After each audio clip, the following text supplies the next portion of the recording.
아름다운 사회를 맡은 브릿지경제 조남선 기자입니다. 오늘은 국민의힘 박시훈 국회의원 모시고 정치 현안과 내년 대선 그리고 지선 전망에 대해 이야기 나눠보겠습니다. 의원님 안녕하세요. 예, 안녕하세요. 부산 남구갑 출신 박수영입니다. 네. 오늘 줌으로 많은 기자분들께서 함께하고 계신데요. 기자님들께 인사 한 말씀 부탁드리겠습니다. 네, 다들 안녕하세요. 이렇게 코로나 때문에 줌으로 뵙게 되었습니다. 아쉽지만 오늘 좋은 대담, 좋은 토론이 되었으면 좋겠습니다. 네. 제가 대표로 질문을 하고 중간중간 줌을 통해서 접속한 기자님들 질문을 듣는 걸로 하겠습니다. 의원님께서도 답변하실 내용이 꽤 많으실 수도 있는데 시간 제한이 있다 보니까 그래도 답변은 간략하게 해주시면 감사하겠습니다. 네, 그래야겠습니다. 네. 초선 의원으로서 굉장히 바쁜 나날을 보내고 계실 텐데요. 최근 근황은 어떻습니까? 저는 초선 시작했을 때랑 지금 1년 반 정도 지난 지금이랑 하나도 변동이 없다고 생각합니다. 월화수목 나흘은 여의도에서 국회의원으로 활동 열심히 하고, 그 다음에 금토일은 부산에 내려가서 지역 국민들하고 호흡을 하고 있습니다. 토요일 날은 특히 오늘도 했습니다만 국회의원 좀 만납시다 라고 해서 주민들이 오전 3시간 동안 저를 방문해 주시는데 보통 50명 내지 60명 오셔서 지역 민원을 말씀해 주시고 제가 해결해 드리려고 애를 쓰고 이런 영화를 제가 받고 있어요. 오후에는 박수영 학교라고 해서 제가 1시간대 특강을 합니다. 최근 정치 현안, 경제 현안에 대한 특강. 이게 지금 계속 진행되고 있는 상황입니다. 네. 이렇게 바쁜 나날을 보내고 계신데 지금 마침 온 국민의 관심이 대선에 좀 쏠려 있는 상황입니다. 네, 그렇죠. 예. 정권 교체 가능성 어떻게 보세요? 저는 정권 교체를 희망하는 국민들의 비율이 지금 54%나 되고 있습니다. 그대로 가도 좋다고 하는 쪽이 35% 정도 되고 약 20% 정도 차이가 나고 있기 때문에 이 부분이 가장 중요한 지표가 아닌가 생각하고 이번 주가 분수령인데 윤석열 전 총장에 대한 최근의 사태가 잘 마무리되면 순조롭게 이제 대세론으로 갈 거라고 생각하고 있습니다. 예, 말씀 나오신 김에 윤석열 후보에 대한 그 고발 사주 의혹에 대해서는 좀 어떻게 보고 계세요?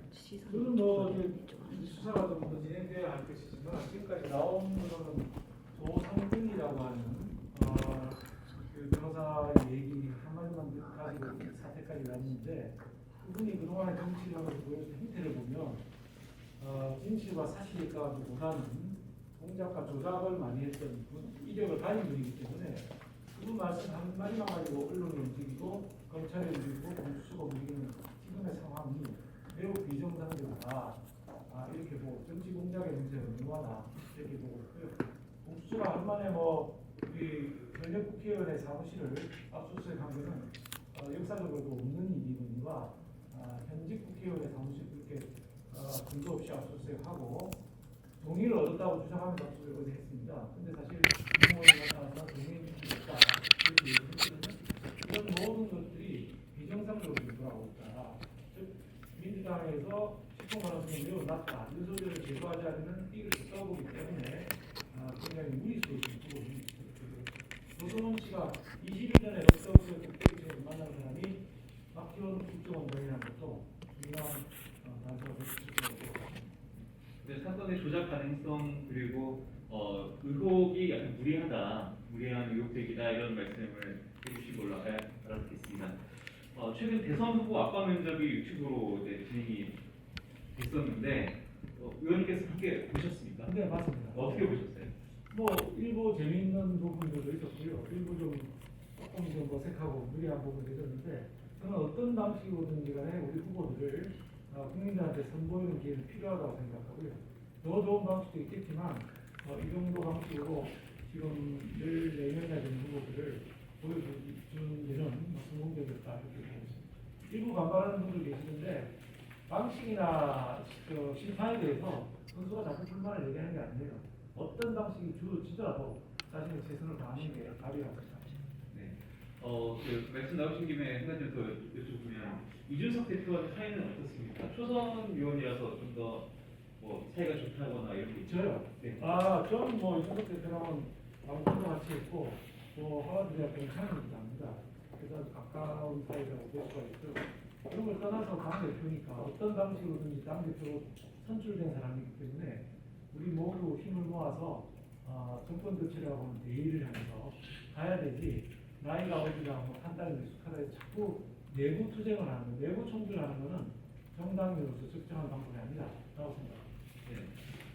이준석 대표도 굉장히 30대로서 네. 젊은 당 대표고, 그 박수영 의원님께서도 당 내에서 그 젊은 의원 그런 이미지를 갖고 계신데, 국민의힘이 아직까지도 꼰대 정당이다, 뭐 이런 나쁜 이미지가 있습니다. 이런 이미지 개선을 위해서 어떻게 풀어나갈 방법이 있을까요? 이준석 대표가 들어오면서 꼰대 이미지는 저쪽 당으로 넘어갔죠. 당 대표 선거나 원내대표 선거를 보시면 그쪽은 똑같은 운동권 60대가 나와서 당 대표 선거, 원내대표 선거를 치렀고요. 아시지만 우리 당은 뭐 20대, 30대 여성까지 해서 굉장히 많은 사람들이 당 대표에 나오지 않았습니까? 이번에 이런 것들 요청되어 있었고, 저희가 훨씬 더 꼰대 이미지에서 좀 약해졌고, 민주당이 이제는 꼰대당으로 불리고 있다. 이게 현실입니다. 네. 이제 민주당의 꼰대 이미지가 이제 넘어갔다, 네. 이런 말씀해 주셨는데, 지금 현재 대선 경제 공약 개발단 단장을 맡고 계시지 않습니까? 네, 공약 개발 단장입니다. 예. 지금 어떤 점에 좀 중점을 두고 공약 개발을 하고 계신지 궁금합니다. 경제가 제일 중요하다고 생각합니다. 뭐니 뭐니 해도 이번 문재인 정권에 많은 실패가 있는데 그중에 특히 부동산을 포함한 경제 실패가 가장 중요하다고 생각합니다. 이게 국민들로 하여금 정권을 바꿔야 된다는 54%의 마음을 불러일으키는 거라고 생각합니다. 저희는 경제를 기본적으로 문재인 정권 이전 수준까지는 빨리 회복해야 되겠다. 아시는 것처럼 양극화도 심해지고 소득도 떨어지고 여러 기업들이 문을 닫고 중소상공인들은 폐업한 집이 한두 곳이 많이 잘 알고 있지 않습니까? 부동산 가격 뭐 천정부지가 올라가서 집을 사는 건 고사하고 전세 월세도 구하기 어려운 상황이 됐습니다. 빨리 이 부업은 문재인 정권을 돌려서 새로 시작을 할 수 있는 토대를 만들어야 되기 때문에 관련된 모든 도구명 계획을 제로해서 이런 것들을 공유하고 준비하고 있습니다. 네, 알겠습니다. 자, 제 질문은 잠시 뒤에 계속해서 이어가는 걸로 하고요. 지금 현장과 줌을 통해서 많은 기자님들께서 함께 해주고 계신데요.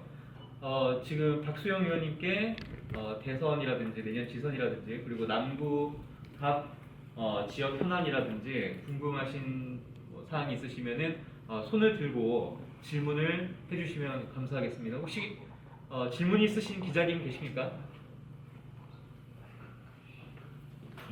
제가 네, 이 이제 뭐 질문. 일단 뭐 이제 대선이나 이제 이쪽 분위기는 이제 어느 정도는 같은데 아무래도 이제 초선 의원이다 보니까 국회 활동에 좀 많은 좀 제약이 있지 않았을까라는 생각이 드는데 지난 한 1년을 한번 돌아보면서 좀 어떤 활동을 하셨고 그래도 아직 초선이기 때문에 많은 부분에서 좀 제약이 있었던 부분이 있었다면 이야기해 주십니다. 네, 뭐 초선이라고 제약이 특별히 있는 건 아니더라고요. 처음에 들어갈 때는 그러지 않겠냐라고 생각을 했지만 그런 건 별로 없었던 것 같고 처음에 작년 말까지만 해도 초선 모임에서 제가 이제 가장 역할을 해서 초선들의 그 많은 성명서를 이끌어내는 역할을 했고 몇년 넘어오면서 집단 취재를 바꿨기 때문에 제가 뭐 자장 역할을 하고 있지는 않습니다만 초선들은 여전히 개혁적이고 여전히 목소리를 높이고 여전히 당의 방향에 결정적인 영향을 지금 행사하고 있고요. 의총을 예를 들면 의원총회를 하면 지난번 20대 국회까지는 초선이 발언을 거의 안 했다고 합니다. 발언을 하면 개파 보스가 전화를 해서 금방지다 초선이 우리 감히 얘기하느냐 뭐 이런 분위기였다고 하는데 우리 초선들은 임기 시작하기 전부터 성명서를 2번을 냈습니다. 전원 이름으로 제가 주도해서 그 영향이 굉장히 컸던 것인지 의원총회를 하면 절반 정도를 초선들이 지금 발언하고 있는 상황이기 때문에 과거의 꼰대 정당, 개파 정당은 더 이상 우리 당이 아니다 이렇게 말씀을 주셨습니다. 그렇다면 이제 아무래도 부산에 있는 이제 우리 의원님들이 이제 아무래도 대부분 다 좀 삼선 의원도 계시고 오선 의원도 계시고 재선 의원도 계신데 또 이제 초선 의원 올라오신 분 중에 또 지방 자체 지자체 단체를 또 구의원이나 시의원을 하시다 보신 분이 계시다 보니까 어느 정도 좀 격차가 있더라고요. 그래서 우리 그 부산 지역에 있는 의원님들과의 좀 사람이나 화합은 좀 어떤가요? 부산 의원들은 뭐 화합이 아주 잘 되는 편이고요. 역시 고향이 똑같은 분들 모여 있는 거 아니겠습니까? 부산 의원들 간에는 아무런 뭐 다툼이라든지 싸움이라든지 이런 게 전혀 없고 아주 잘 되고 서병수 또 오선에 서병수 의원님께서 마탕 역할을 잘 해주고 계시기 때문에 부산 의원들 간에는 아무런 다툼이 없고 한 몸으로 한 마음으로 움직이고 있다. 그래서 가덕도 신공항법 같은 걸 낼 때 또 부산 의원이 개운업 고사 문제에 대한 5,600억 과징금 문제에 대한 의견을 낼 때 이럴 때 뭐 15명 모두 한 사람 빠짐없이 서명을 같이 진행했던 기억이 있습니다. 그만큼 부산 의원들 간에는 단합이 잘 된다 이렇게 보시면 되겠습니다. 그다음에 뭐 지난 1년 동안 우리 의원님께서 예전에 우리 경기도 구시사와 할 때와 국회의원 할 때와 좀 차이가 있을 거라고 보는데 어떤 좀 차이가 있고 어느 쪽이 좀 더 좀 일하기가 어려울지. 각각 어려운 장단점이 있죠. 우선 경기도 구지사는 굉장히 압박을 많이 받습니다. 왜냐하면 대한민국에서 제일 크고 제일 인구가 많은 곳이고 하루에 제가 구지사 할 때 한 60건 내지 70건 정도 결제를 해야 되는데 이게 모두 다 뭐 예산이 5억, 10억, 100억, 200억 드는 사업들이기 때문에 결제 하나하나가 엄청난 부담이었습니다. 그래서 힘든 면은 있었지만 4만 5천 명에 달하는 공무원들이 또 서포트를 하기 때문에 일하기 좋았던 점도 있었고요. 국회의원 되고 났더니 솔직히 말씀드려서 결제할 일이 없습니다. 제가 책임지고 뭐 10억, 100억 집행할 일이 없거든요. 그래서 그런 면에서 부담을 좀 되는데 직원은 이제 훨씬 적지 않습니까? 우리 보좌관 9명 운영되는 조직이다 보니까 손발이 좀 없고 대부분 제가 직접 해야 되다 보니까 많은 양을 다룰 수 없는 이런 한계는 좀 있고요. 그 다음에 의원님들이 다 각자 정말 그 지역에서 선출된 좋은 분들, 훌륭한 분들이기 때문에 의견을 모으기가 매우 힘듭니다. 흔히들 뭐 대학 교수님들 줄 세우기가 힘들다 이러는데 국회의원님들 줄 세우기 진짜 제일 힘든 것 같아요. 너무너무 어렵고 그런데 그 과정에서 합의를 껴내고 수많은 성명서들을 우리 초선 의원들 상의할 수 있었다는 것이 굉장한 지난 1년의 성과라고 생각합니다. 네, 이제 말씀하시니까 이제 지난 1년 동안 우리 의원님께서 가장 좀 손에 꼽으라고 할 수 있는 좀 정책 중이나 아니면 좀 우리 법안 발의라든지 뭐 개정이라든지 쪽에 하시면서 가장 좀 손에 꼽을 수 있는 좀 뭐 잘하심이 있다면 들어주시고 아니면 또 내가 그래도 아직까지 좀 아쉬운 게 많이 있다. 네. 못한 게 있다라고 좀 이야기. 예. 제가 국회의장님께서 주시는 의정대상, 경제 분야의 의정대상을 받았습니다. 그때 이제 제가 발의한 법안이 아주 훌륭하고 의정활동 훌륭하다고 해서 주신 건데 굉장히 영광스러운 거죠. 의장님께서 직접 주시는 거니까.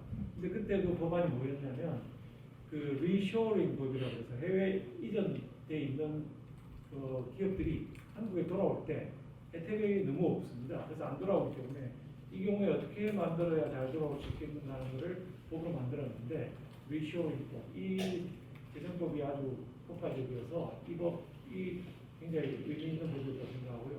부산 국회의원으로서는 가덕도 신공항법 누구도 내기 싫어했습니다. 사실 이거 내면 대구는 물론이고 수도권 의원이나 주민들로부터 엄청난 욕을 먹게 됩니다. 실제로 그랬고요. 이 사무실 전화가 막 불통이 될 정도로 수많은 문자, 이메일, 전화를 받았습니다. 욕하는 거죠.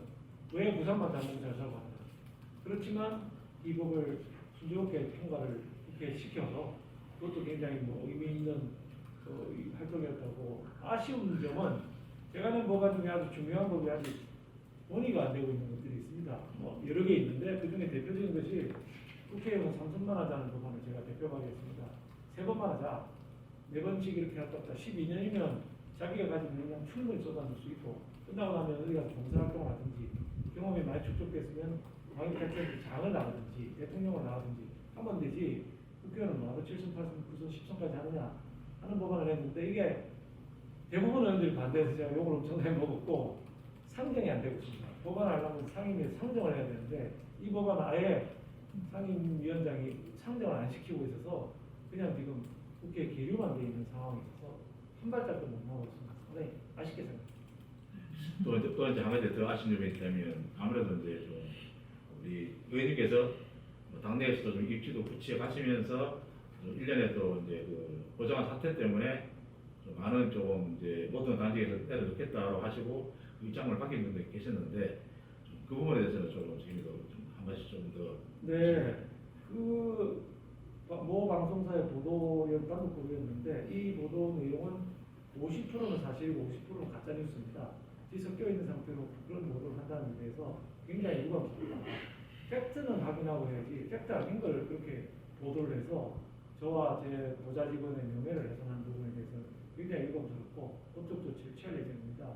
앞으로도 언론에서 보도하고 비판하는 건 당연히 언론의 사명이지만 팩트는 확인하고 해주셔야지 되지 않겠냐고 생각하고 어쨌든 윤희숙 의원이 아버지의 그 땅 문제로 사퇴를 한 것처럼 저는 제 보좌 직원의 아주 작은 잘못입니다. 그것도 그 범죄자로 저 방송에 나가는데 재판에 가서 유죄를 받아야 범죄자입니다. 근데 재판까지 이르지도 아니하고 기소유예가 된 상황입니다. 그러니까 검사가 그냥 끝낸 상황이지 법원에 가지도 않았는데 법원에 유죄 판결을 받아야 되고 공무원 신분을 그만두려면 금고 이상의 형을 받아야 됩니다. 금고 이상의 형도 벌금도 안 하나도 받지 않고 법원까지 가지도 않은 상황인데 그런 식으로 보도를 하는 것은 상당히 유감이고요.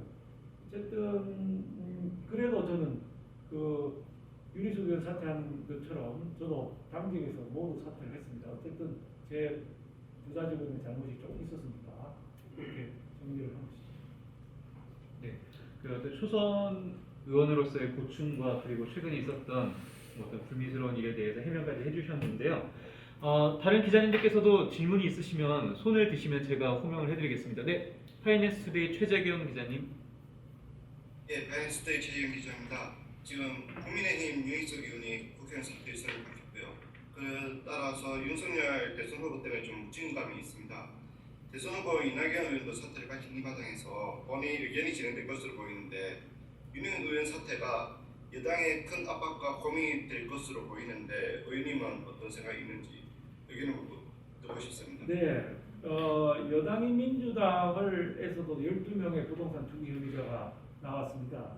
국민권익위원회에서 무리하게 우리 당에 12명 똑같은 숫자를 맞추려고 하다 보니까 사실 끈도 되지 않는 내용들이 들어가 있습니다. 그럼에도 불구하고 사퇴를 던졌는데 이 사태에서는 대통령이나 지방자치단체장은 바로 그만두면 그 다음 날로 그만둘 수 있습니다. 이승만 대통령도 하야 선언하고 그 다음 날 하와이로 갔고요.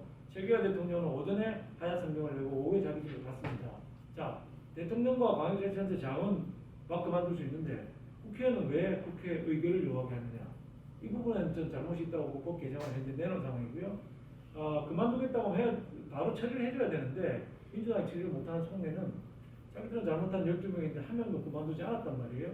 근데 자기 잘못도 아니고 아버지 잘못이고 아주 작은 잘못을 가진 사람이 사퇴를 하게 되면 이 12명이 언론에서 똑같은 압박을 받게 됩니다. 그 니들은 왜 안 그만두는데? 라는 얘기가 나올 게 두려워서 현재 본회의 상정을 안 하고 있는 상황입니다. 근데 질의하신 것처럼 질문하신 것처럼 저 이낙연 대표가 또 사퇴서를 냈기 때문에 이 두 건을 어느 건 처리하고 어느 건 처리 안 할 수도 없는 상황이라서 계속 지금 민주당이 눈치를 보고 있는 이런 상황인데 또 이제 김웅 의원 그 의원회관 사무실에 대한 압수수색이 어제 있었기 때문에 전국이 좀 경색에 대해서 본회의 안건을 협의하기가 굉장히 난감한 그런 상황인데 윤희숙 의원은 이낙연 대표 때문에 묻어서 같이 처리가 될 거라고 이렇게 예상하고 있습니다. 말씀하신 내용은 네. 이제 좀 전에 아까 말씀드렸던 저희 대선에서 경제 공약 개발 단장을 맡으시면서 아까 부동산 등 다양한 경제 관련해서 말씀해 주셨습니다. 근데 제가 이제 페이스북을 이제 의원님 페이스북 자주 보고 있는데 1인당 국가 채무가 1인당 국가 채무가 지금 현재 2,500만 원 넘어섰고 향후에 더 많은 채무가 이제 늘어날 것이라고 보고 있는데 그러면 이런 미래 세대에 대해서 걱정을 안 할 수가 없습니다. 의원님이 좀 더 생각을 듣고 싶습니다. 네, 감사합니다. 좋은 질문 주셨습니다. 국가 채무가 역대 대통령 전체 7명을 모아서 600조 원 정도가 됐었습니다. 근데 이 정도 들어와서 400조 원을 추가로 발행해서 나머지 대통령 낸 거하고 비교가 안 되죠. 7명이 600조인데 이분 혼자서 지금 400조를 발행했으니까 그래서 1000조 원에 달해 있고 그걸 경제활동 인구로 나누게 되면 방금 우리 최재경 기자님 질문하신 대로 현재 2,600만 원 정도 되고 있고요. 이제 10년 정도 지나면 1인당 갚아야 될 돈이 1억 2038년에 되면 1인당 갚아야 될 돈이 2억이 됩니다. 이게 지금 진짜 깝깝한 우리 대한민국 미래, 특히 미래 세대에 대해서 엄청난 부담을 주는 일을 하고 있기 때문에 이게 진짜 정말로 문제가 많습니다. 더 심한 문제는 뭐냐면 이 1,000조 원이라고 하는 부채는 기재부가 주장하는 부채입니다. OECD 기준으로 따지면 2,000조를 넘습니다. 사실 우리 국가부채가. 저는 그래서 국가부채에 대해서 솔직하게 기재부가 앞으로는 국제 기준으로 발표를 해야 된다고 생각합니다. 그래서 2,000조가 되면 아까 1인당 빚도 두 배가 되겠죠? 이게 정말 있을 수 없는 일이 지금 이제 벌여놓고 있기 때문에 다음 정부는 우리가 집권하더라도 이 국가부채를 낮추는 일만 가지고도 5년 동안 거덕거덕 하다가 지나갈 수도 있겠다는 두려움이 있습니다. 무슨 뭘 해야 되느냐? 쓸데없는 정부 지출을 확 줄여야 되고 공무원 숫자도 엄청나게 많이 늘어났거든요. 역대 정부에 비해서 엄청나게 많이 나왔습니다. 그래서 대통령의 선거 공약이 공공부문에서 81만 명의 인력을 더 늘리겠다고 했고 현재 40만 명 정도 늘어난 상황입니다. 국가공무원 총수가 100만입니다. 근데 81만 명을 늘리겠다고 했고 40만 명 정도 늘어난 상황이기 때문에 굉장히 어렵습니다. 그래서 앞으로 우리가 집권하면 정부의 역할, 정부의 범위, 공무원의 숫자, 공공기관 혁신 이런 걸 통해서 공공부문의 완전한 다이어트를 초반에 만들어내지 않으면은 이 국가부채 문제를 해결할 수가 없고 그렇게 되면 우리 후손들한테 엄청난 빚을 넘겨줄 수밖에 없다 이런 생각입니다. 네, 답변이 되셨습니까? 또 다른 기자님 질문 있으시면 손 들어주시기 바라겠습니다. 네, 제가 아시아의 서수원 기자님. 네, 반갑습니다. 지금 대선이 전 국민에게도 중요한 일이지만 국민의힘에게 정말 중요한 일일 텐데요. 이제 앞에서 조금 이야기를 해주셨지만 이제 방금 최 원장님, 최 기자님도 물어보신 거에 어떤 연장선상 같은데 대선에서 초선 의원으로서 역할을 정확하게 어떻게 해 나가실 생각이신지 먼저 좀 여쭤보고 싶습니다. 네. 그 좋은 질문이신데 저는 이렇게 생각합니다. 저 수많은 국회의원들이 여당 야당 할 것 없이 대선 캠프에서 줄을 쓰고 있습니다. 저는 이거 구태라고 생각합니다. 상권 분립을 정면으로 반하는 일을 하고 있다. 저희가 민주당 비난할 때 무슨 얘기를 했느냐. 청와대가 무슨 법을 매달 며칠까지 통과시키라고 얘기하면 보지도 않고 통과시키거든요. 그래서 망한 게 부동산 3법이고 기업규제 3법이고 이런 식이고 부동산 3법 때문에 우리 부동산 난리가 난 건 제가 구체적으로 말씀 안 드리면 잘 아실 거고요. 그게 왜 그러냐? 국회가 청와대 출장소가 된 겁니다. 청와대가 7월 말까지, 6월 말까지 무슨 법 통과시키라고 심사도 안 하고 통과시킵니다. 예를 들면 제가 행안위 소속으로 있을 때에 지방세법이라고 하는 부동산 관련 재산세 관련된 법을 통과시켰는데 10시에 상임위를 소집했는데 10시에 갔더니 그 법안은 그 전날까지 상정된다는 얘기도 안 했는 겁니다. 10시에 갑자기 상정하는 거예요. 그래서 아니 법안도 안 읽어보고 어떻게 심사를 하냐고 우리가 전부 대장을 했습니다. 그래서 민주당 의원들만 모여서 법안을 바로 통과시켰는데 새로운 법안을 통과시키는 10분 정도밖에 안 걸렸습니다. 그래서 제가 동료 민주당 의원들 물어봤습니다. 너 그 법안 읽어보기는 했냐 했더니 아니 10분 만에 통과시켰는데 언제 읽어보냐 이렇게 얘기를 하는 거예요. 이게 말이 됩니까? 그러면 말도 안 되는 거죠. 법안 통과시키려면 숙려기간 90일이 필요하고 숙려기간 이후에 상임위 상정, 법안심사 소위 상정, 그 다음에 법사위 본회의에 올라가야 되는데 10분 만에 법을 통과시키는 게 말이 되겠습니까? 저는 여러분 아시는 것처럼 국가공무원으로서 31년을 근무했고 그 경기도 부시장까지 했기 때문에 그 법안 그 자리에서 읽어보면 알 수 있습니다. 재산세법. 그런데 지방세법. 근데 대부분은 그렇지 못하거든요. 그 자리에 읽어보면 모릅니다. 하루 이틀 주로 공부를 해야 되는데 그걸 그런 식으로 통과시키니까 제가 늘 주장하는 게 민주당 비난하는 게 국회가 무슨 청와대 출장소냐 이랬거든요. 그런데 그 뿌리가 어디서 시작하냐? 대선 때 시작. 대선 캠프에 가서 줄 서고 이래가지고 대통령한테 잘 보이고 대통령이 지시하면 그 따라서 집행하려고 국회를 운영하고 이거 구태여 상권 분립의 정면으로 안 맞는 일이라 생각하기 때문에 저는 의원들이 가지 않아야 된다고 생각하고 저도 그래서 캠프에 간 적이 없습니다. 윤희숙 의원을 도와서 정책만 만들었지 특정인의 캠프에 가서 일한 적이 한 번도 없습니다. 지금도 생각 똑같고 의원들이 캠프에 가 있는 사람 전부 다 빠져나와서 의원들끼리 국회 일을 해야 된다. 국회 일을 하면서 대선에 필요한 정책들을 만들어내는 건 우리 일이지만 그게 아니고 가서 무슨 수행실장 한다고 앞에 기자분들 나오세요 기대 치는 사람 가방 문자하면서 들고 다니는 사람 이거 저는 대변인 한다고 그 대신 이 역할을 해준 사람 아니 국회 일은 안 하고 왜 대선 캠프 가서 일합니까? 월급 받지 말아야지. 그만두고 가라고 말씀드리고 싶습니다. 네. 답변이 또 되셨습니까? 예, 답변 됐습니다. 좀 이어서 몇 개 질문해 드릴까요? 네. 지금 대선에 대해서 이야기를 많이 하고 계시는데 조금 이제 대선 이후에 바로 이제 지선이 있지 않습니까? 지방선거가 있는데 이제 어떻게 준비하고 계신지, 특히 현재 남구청장은 예를 들어 남구 같은 경우에 이제 민주당, 남구청장님도 민주당이고 남구는 가불로 나뉘어서 양쪽의 후보가 다 나오려고 할 텐데 이런 부분은 어떻게 정리하고 계시는지, 또 강영 의원도 이제 거의 다 이제 민주 쪽에 다 계신데 이 부분은 어떻게 좀 준비하고 계신지 좀 여쭤보고 싶습니다. 예, 중앙정부 그 당에서는 대선에 지금 몰두하느라고 지방선거는 신경을 못 쓰고 있는 상황입니다. 다만 국회의원님들은 다 자기 지역의 선거가 이제 사실 얼마 안 남았기 때문에 지역 선거에 관심이 많으시고요. 남구에 대해서 물으셨는데 저도 마찬가지로 지금 남구의 시의원, 구청장 뭐 싹 다 뺏겨가지고 지난번 지방선거에서 의원만 남아 있습니다. 의원 아시다시피 한 지역구에서 2명을 뽑으니까 한 명은 우리당, 한 명은 민주당 자동으로 당선되게 돼 있기 때문에 겨우 당선된 것이죠. 근데 이제 다가오는 지선에서는 이제 원래 원상을 복귀해야 된다, 원상 회복을 해야 된다 이렇게 생각하고요. 저도 해보니까 구청장과 제가 당이 다르니까 굉장히 많이 불편하더라고요.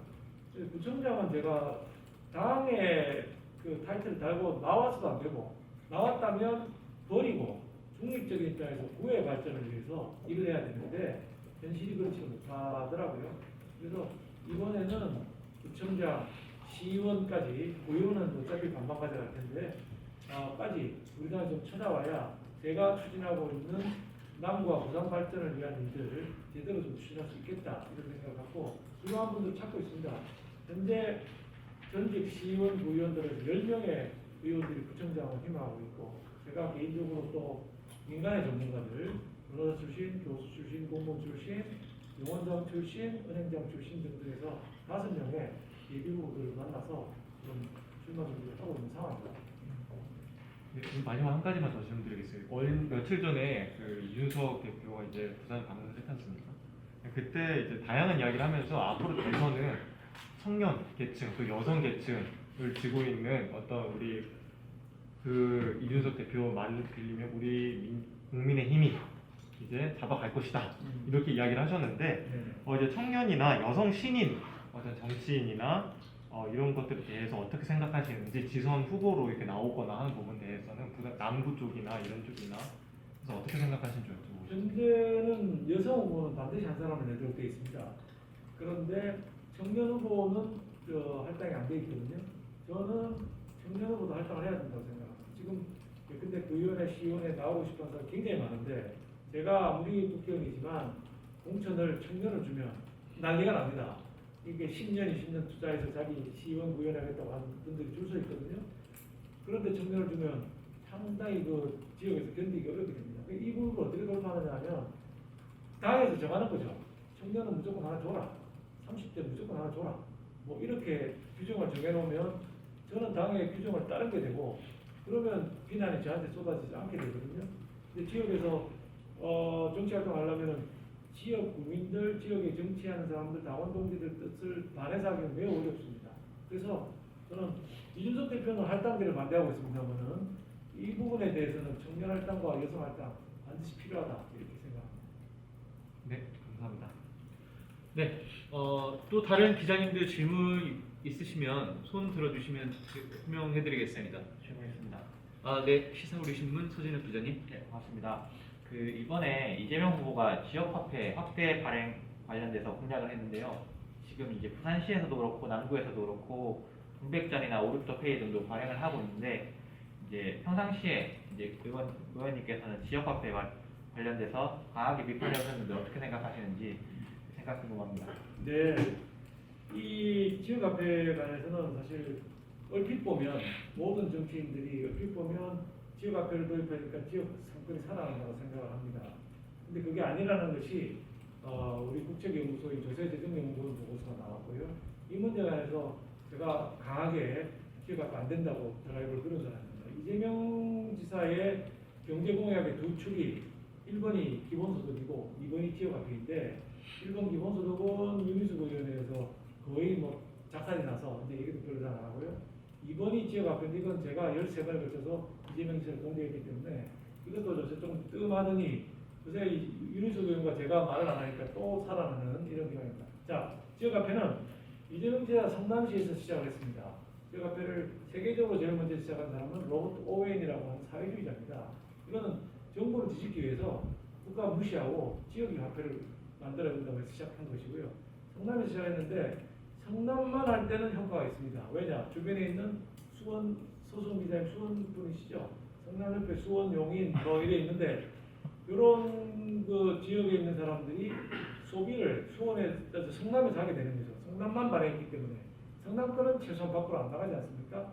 이분들이 수원 가서 살고 성남에 쓰는 거죠. 그러면 성남의 그 소비가 늘어나게 되고 경제에 도움이 됩니다. 오케이는 오케이. 그런데 이재명 지사가 경기지사가 되면서 경기도 전체를 했습니다. 그럼 뭐가 되느냐? 수원, 용인도 다 하는 거예요, 지역화폐를.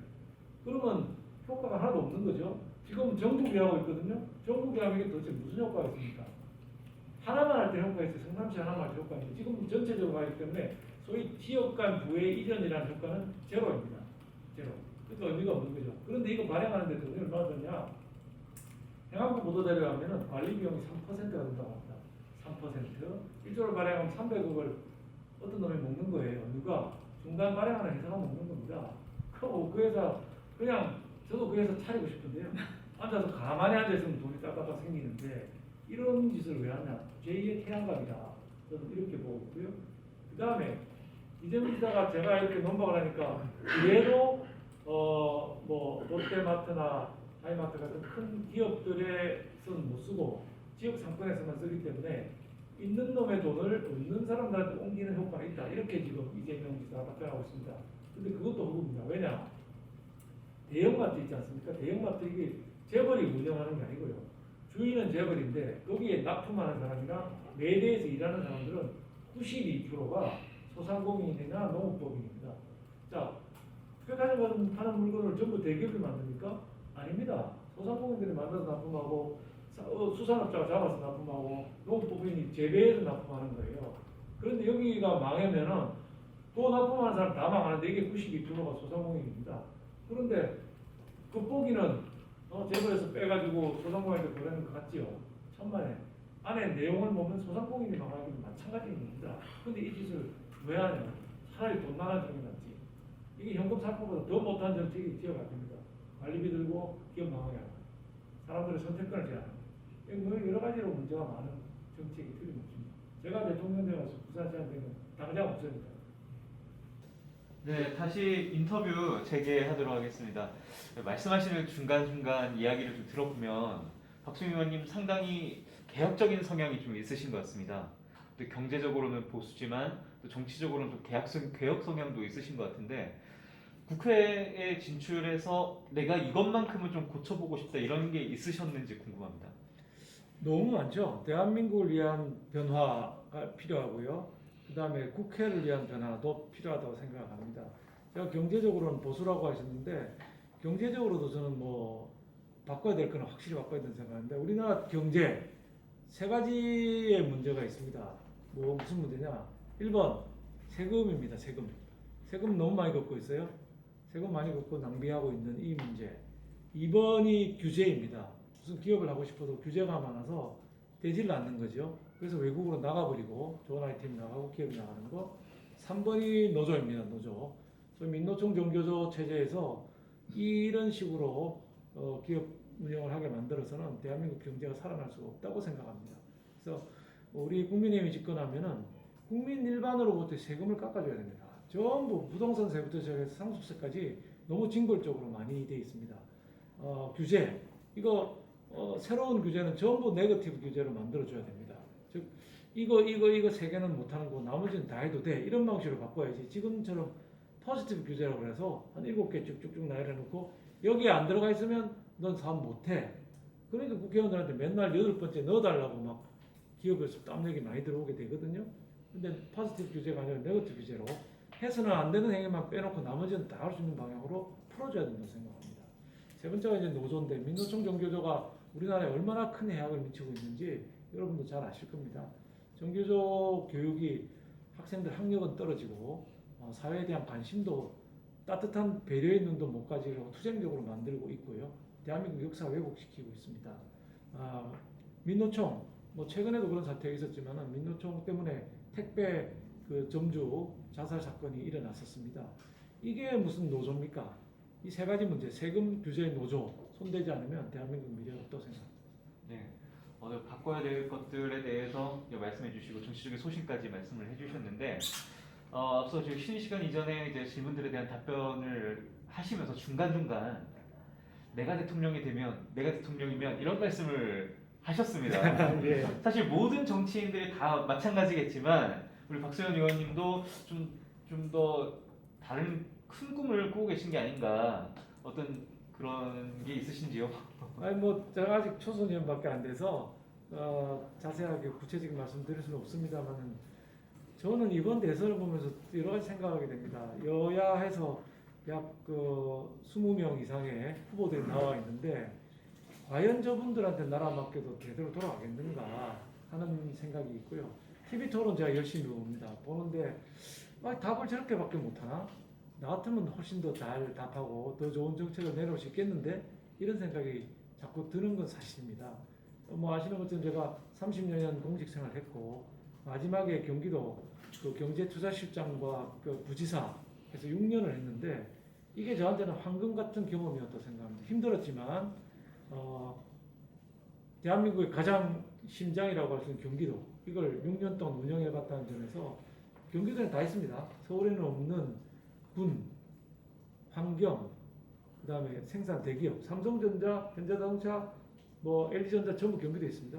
이런 걸 다 다뤄봤기 때문에 국정에 가장 가깝게 가 있는 경험을 해본 게 아닌가 이런 생각을 하고 있습니다. 예. 예, 그래서 좀 더 말씀도 아니우셨어요. 아니 대선은 하늘이 점지해야 된다고 하지만 저는 고향인 부산시도 사실 서울보다 더 나은 곳으로 만들 수 있는 충분한 여지가 있다고 생각합니다. 누군가 꼭 저가 아니더라도 행정에 정통한 사람, 경제에 정통한 사람이 좀 들어와서 계속 인구적으로 침체만 해가고 있는 우리 고향 부산이 저는 서울보다 충분히 더 잘 사는 곳으로 만들 수 있다고 생각합니다. 네, 알겠습니다.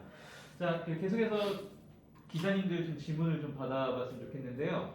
저희 시간 관계상 추가로 한두 분 정도만 질문을 좀 받아보도록 하겠습니다. 혹시 질문 있으신 기자님을 손 한번 들어봐 주시겠습니까?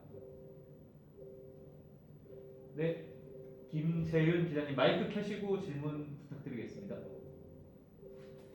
네, 뉴월드N의 김재윤 기자입니다. 언론중재법 여야 협의체가 구성되었는데요.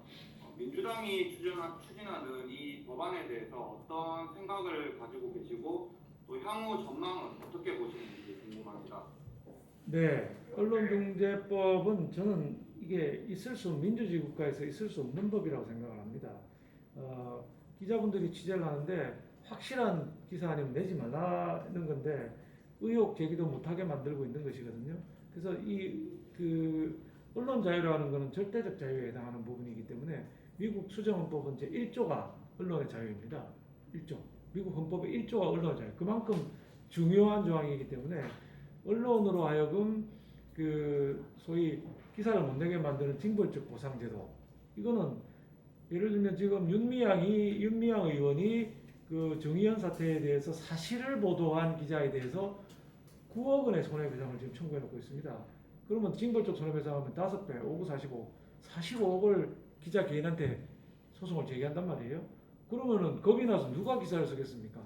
45억도 없는 사람이 대부분일 거고 완전히 있다 하더라도 해가망신하게 만드는 법인데 이걸 이제 소위 칠링 이펙트라고 하죠. 위축 효과를 가져오기 때문에 모든 언론에 엄청난 폐악을 끼칠 것이고 그것 때문에 유엔을 비롯한 국제기구 들에서 전부 염려하는 서신을 보낸 겁니다.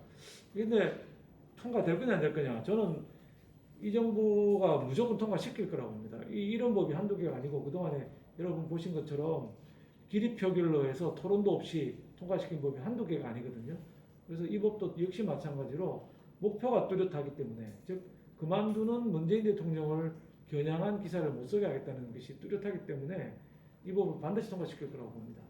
그러면 우리나라 역사상 정말 오염된 법이 또 하나 탄생하고 국제기구에 가면 우리가 민주주의 국가라고 얼굴을 들지 못할 거라고 생각합니다. 우리나라 현재 언론 자유도라는 게 26위 정도밖에 안 되고 있는데 이거 하게 되면 한 50위권으로 떨어질 거라고 보고 있습니다. 언론의 자유에 대한 이야기까지 말씀을 해주셨는데 또 기자님 계십니까? 질문 있으신 기자님 손 한번 들어봐 주시겠습니까? 마지막 한 분만 더 받겠습니다. 네, 없으시면 네, 이제 슬슬 이제 마무리를 좀 해보도록 하겠습니다. 자, 정치인으로서의 박수영의 장점과 단점 한 가지씩만 간단하게 말씀해 주시겠습니까? 이해하기 어려운데요. 자, 제 단점부터 말씀을 드리자면 저는 이 권력 의지가 약합니다. 뭐 반드시 내가 대통령 하지 않으면, 내가 부산시장 하지 않으면 부산이 망하고 대한민국이 망한다는 생각을 가져야 부산시장도 출마하고 대선도 출마를 하는데, 저는 어떤 입장이냐면 저보다 잘하는 사람이 있으면 나 언제든지 도와줘 라는 생각을 갖고 있는데, 이게 보통의 정치인들이 갖고 있지 않은 생각입니다. 지가 아니면 안 된다고 생각이 보통 정치인인데, 저는 그런 의미에서 권력 의지가 약한 것이죠. 믿기 힘든 답변인 것 같습니다. 근데 사실입니다. 그 다음에 그 두 번째 질문은 저기 장점을 말씀하셨지 않습니까? 크게 장점은 없는데 다만 공직 경험이 있어서 현장의 목소리를 많이 안다는 거. 특히 제가 중앙부처의 공무원으로 근무만 한 것도 아니고 경제부처, 비경제부처, 중앙지방을 두루 근무했고, 아까 말씀드린 것처럼 경기도에서 6년을 근무하면서 대한민국의 심장을 구석구석 다니면서 기업체들 만났던 경험, 이게 굉장히 장점으로 작용할 것이다, 이렇게 생각을 하고 있습니다. 네, 알겠습니다. 자, 인터뷰를 이제 정리를 하면서 이제 마지막으로 이 방송을 볼 시청자, 우리 국민 여러분들께 한 말씀 부탁드리겠습니다. 네, 국민 여러분 지금 잘 아시는 것처럼 또 일상생활에서 느끼시는 것처럼 대한민국이 엄청난 위기에 절벽에 서 있습니다. 한 발 잘못 디디면 완전히 나락으로 떨어져서 다시는 중진국 이상으로 올라오기 어려운 이런 상황이 있습니다. 경제만 어려운 게 아니라 민주주의도 어렵습니다. 정치, 경제, 사회 모두 위기에 있습니다. 이 위기 극복하기 위해서는 우리 국민이 정말 제대로 정세를 판단하시고 다가오는 대선과 지선에서 올바른 선택을 해주셔야 대한민국이 다시 한번 기회를 가지고 대도약할 수 있을 거라고 생각합니다. 저희들 국민의힘에 맡겨주시면은 저부터 앞장서서 대혁신, 대통합, 그다음에 대도약을 통해서 다시 한번 국민에게 대한민국 희망의 복원이라고 하는 비전을 만들어 드릴 수 있을 거라고 봅니다. 저를 믿고 우리 국민의힘 지지해 주시기를 부탁드립니다. 감사합니다. 네, 박수영 의원님 오늘 바쁜 시간 내주셔서 감사합니다. 고맙습니다. 네, 감사합니다. 함께해 주신 기자님들도 오늘 큰 수고해 주셨습니다. 그럼 박수로 마무리하겠습니다. 수고하셨습니다.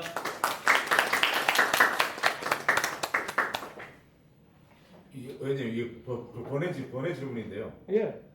지금 이거 우리 남구가 구 의원도 민주당하고 국민의힘 7대 7로